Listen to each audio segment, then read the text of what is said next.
Hi. Last time we talked about the woman who washed Jesus' feet with her tears, dried his feet with her hair, and then she broke the alabaster box of oil and anointed his feet.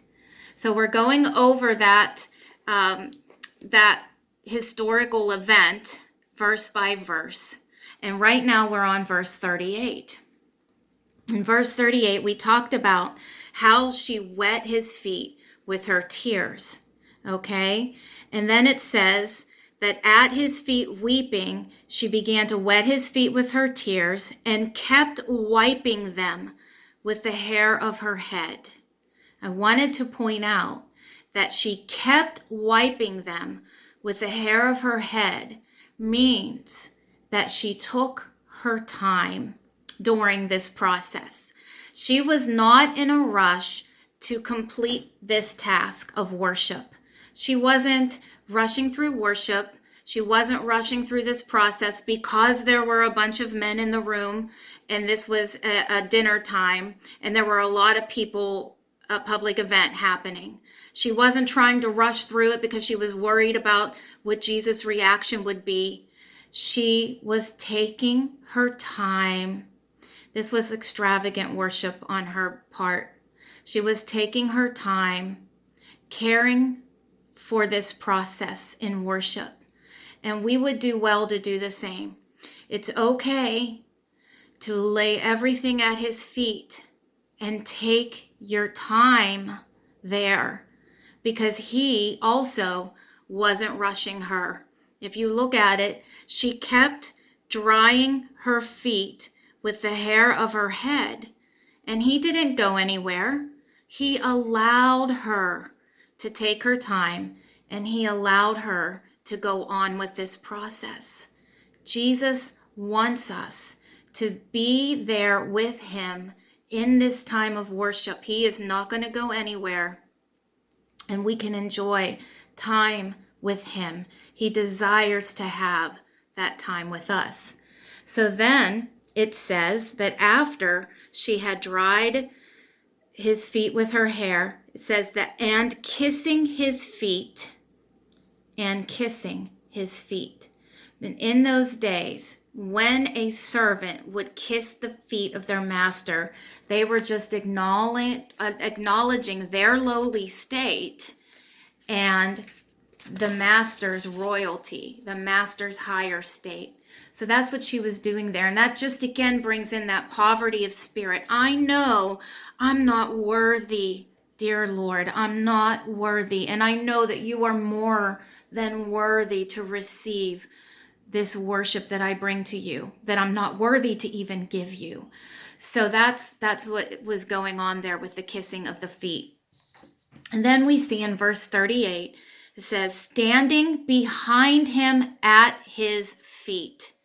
So this was all taking place behind Jesus at his feet. So we have to talk about how this seating arrangement went, because just like I'm sitting in this chair now, that is not how Jesus was sitting at a table. Back in those days, the tables were much lower, and Jesus was more like in a lounging fashion, lounging back, and his feet would be extended behind him. That is how she would have been able to anoint his feet. Okay, so what she did was standing behind him at his feet. This is so beautiful. She anointed them with the perfume. She anointed his feet with this perfume. This is my favorite part of the story. It's this alabaster box. And for the longest time, this alabaster box bothered me. It bothered me. I just felt like this whole story was missing something, missing a significant point. And I wanted to find out what that was. And I feel like this alabaster box brings everything together for this woman and who she really was. It tells her history a little bit better, and it helps us to understand why she was there. Okay, so bear with me as we talk about this alabaster box. So First of all, alabaster feels almost like marble. That's the feeling that you get with the alabaster box, okay? When you get the oil, the fragrant perfume oil out of an alabaster box, you have to break it like a piggy bank in order to get that oil to come out, okay?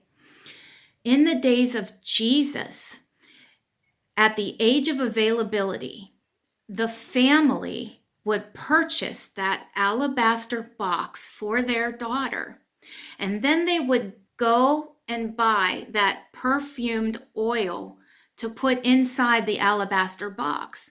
And that perfumed oil would match or parallel their wealth. So according to their wealth would be what the value of the oil was inside the alabaster box, the perfume.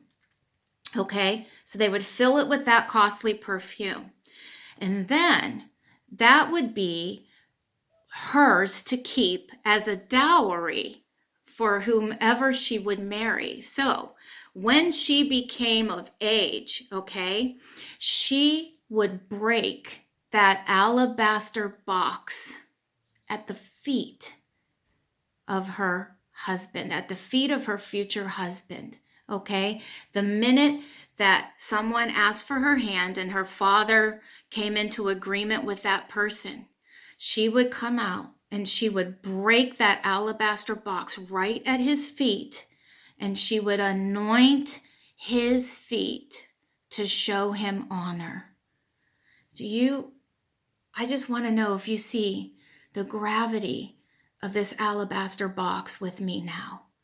So this woman, this prostitute, this sinful woman, she had this alabaster box. This isn't a box that she just went out one day and bought because she heard Jesus was coming to town. She didn't take and go buy perfume because she saved up for it with the money from men who paid for sex. This came from her family when she was a young girl who came of age, and her family bought her that little box so she could save it one day for when she would get married. And she looked at that box and decided that she was going to break that box at the feet of Jesus. What was she expressing to Jesus by breaking this box at her feet? We cannot answer that question without first finding out what this box must have meant to this woman. First of all, this box was a family gift. It represented a future and a hope for this woman. It's what, like I said, it wasn't a box she just went down to the corner market and bought. This box represented a hope, not just to this woman. This box represented a hope to her parents for this woman. It may have reminded her of her parents and her family every day that she looked at that box. It brought forth memories for her. It represented everything that she lost. Think about it. In her room, in her home, every day, she's looking at a box that represents to her what she has lost, what she cannot have anymore. It's right there in that box. It was so important that she kept it, even though she understood she's never going to be able to have what that box represented. A marriage, a family. She's now an immoral woman. She still kept that box because it represented some things she's never going to be able to have. How many times did she look at this box in the midst of her sin and think to herself, This is not going to be my life forever. I'm going to get out of this life. I'm not going to live like this forever. And looking over at that box gave her that kind of hope.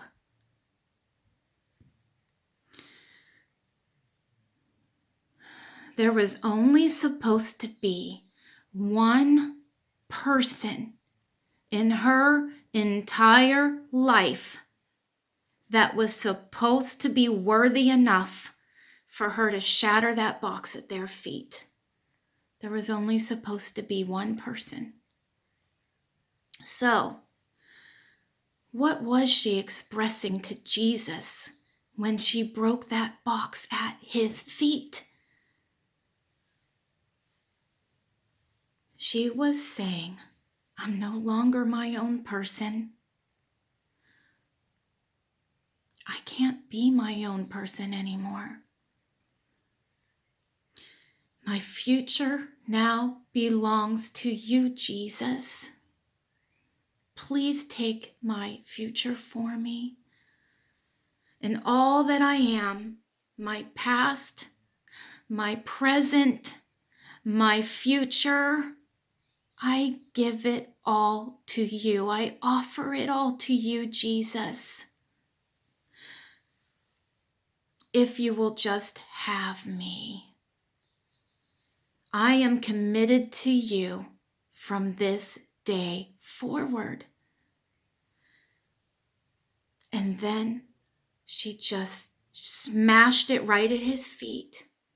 She anointed his feet. And I believe that at the moment she smashed that box at his feet, she was delivered from her sin.